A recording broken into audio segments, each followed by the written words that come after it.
very interesting work on cells.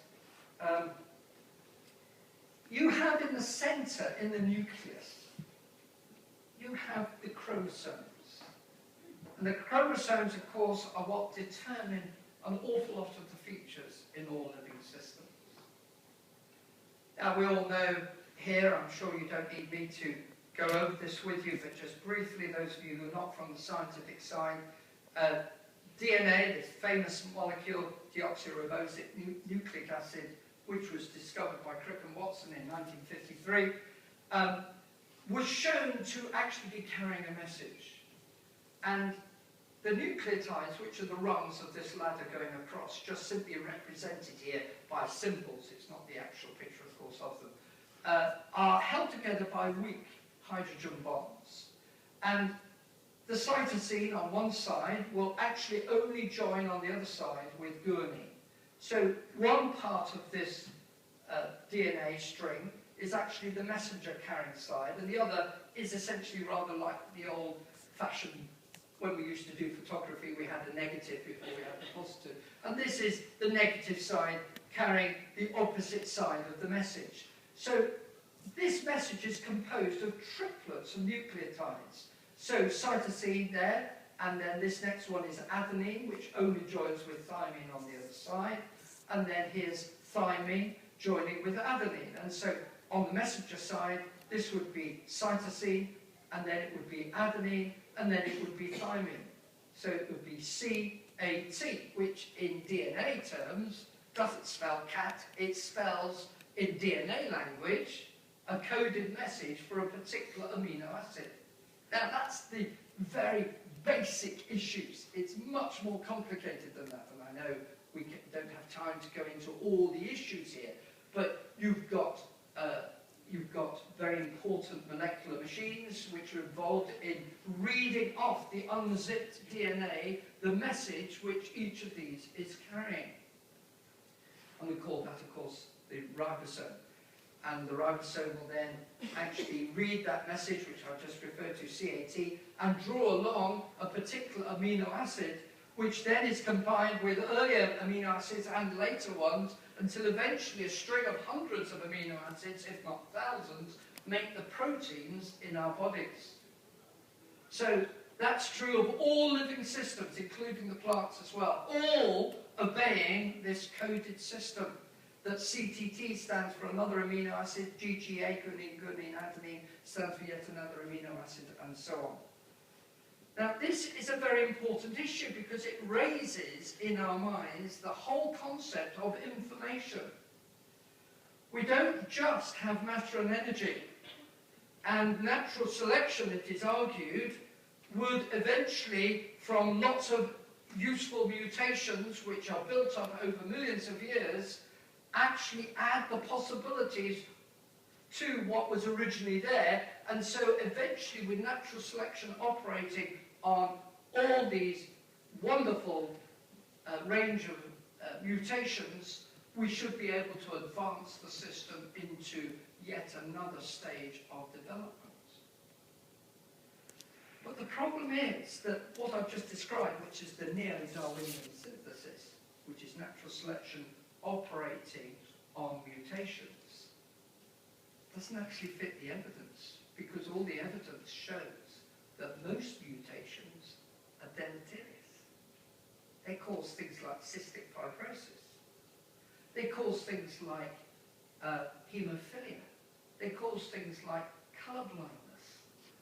Okay, it's usually not just one mutation, it's usually a build-up of mutations. But all the evidence suggests strongly that in order to get some development, you need a whole raft of not just one mutation, good beneficial mutation, you need a whole string of them in order to make any advantage at what we call the phenotype level. So the other point here is that even if you were to have a whole possible range of advantageous mutations, when you actually apply natural selection to those features, natural selection always tends to be conservative, even at the genetic level.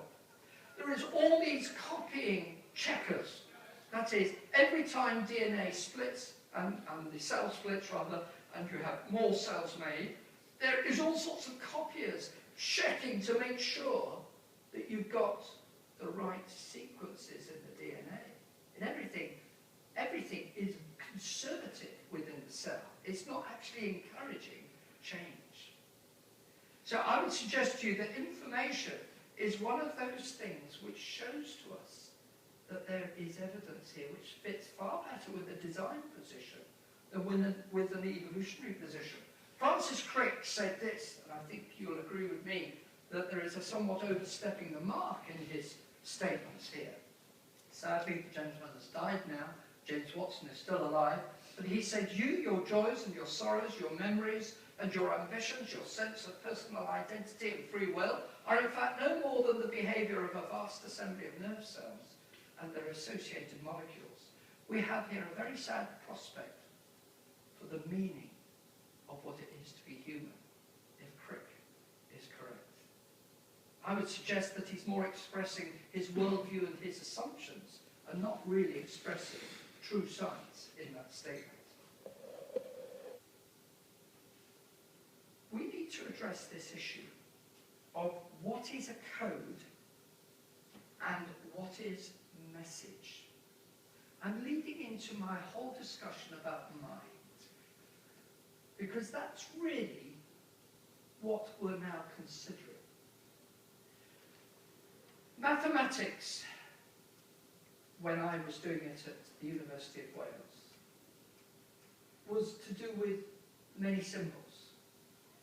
Mathematics still uses loads of symbols. It is probably one of the most purest of the sciences because it's either right or it's wrong in mathematics. And I think you've got to think in terms of the mathematician to grasp these next few issues. The code and the language is to do with arrangement, and it's not the same as the matter, the chemicals, the DNA itself on which it's written. Just like when I write a letter in the old way, not using the computer, I write a letter and I use ink and a pen on paper. The paper is not defining, and neither is the ink defining the code that I'm using. And once we've understood that point, now comes yet another issue. Once I've got the coded system, the alphabet that I'm using, that does not define the message which is using that alphabet. Or to use verbal matters, like what I'm doing now, I'm speaking using acoustic waves which are coming to you, coming onto that tympanic membrane, moving the ossicle bones and all the rest that I was saying earlier, creating sounds and electrical signals in your brain, which you are hearing as sound. But that sound does not define the pattern of noises that I'm making with my larynx, which is absolutely necessary in order to have the code for the language that I'm speaking.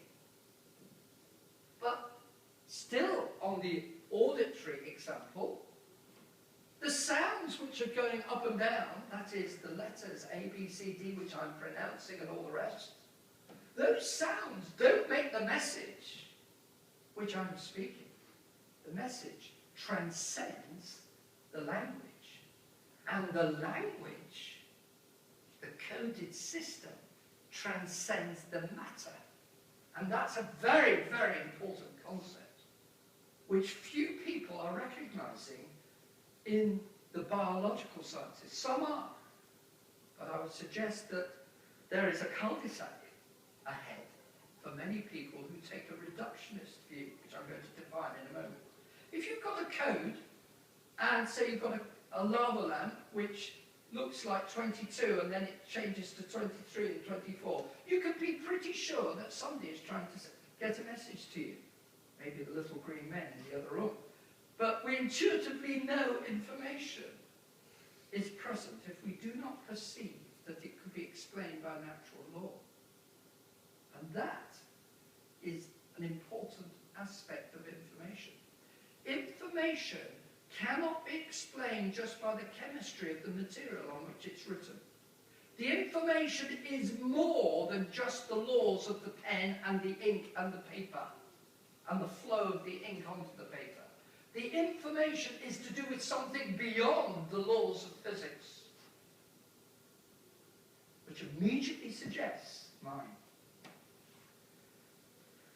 And when we actually come to the matter of message, we realize that the message could have been written using a different code. This was just simply using English, and John was ecstatic about Mary. And he wrote it on the sand. But he could have written it also in Morse code, which is exactly the same here. That is the same. John loves Mary, written in Morse code. So now I come to DNA again, and I ask the question, well, where does the information lie? What I've just described, that is message, and the meaning. Where does it lie in DNA? Because all those who do information science know that you've got to have a carrier, a code. A carrier is the matter or the energy, and there's going to be a code or a language, and there's going to be a message overlying the code. So how do we then understand the DNA? I've put up here a number of issues, like, is the information lying in the DNA molecule itself?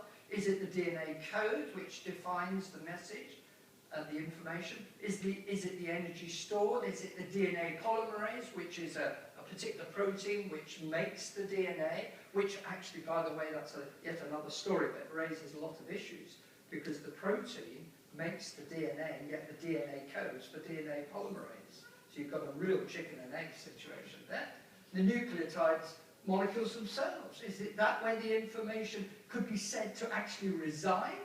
The nucleotide chemical bonds, the amino acids, and so on, or the transpose RNA or the messenger RNA which comes along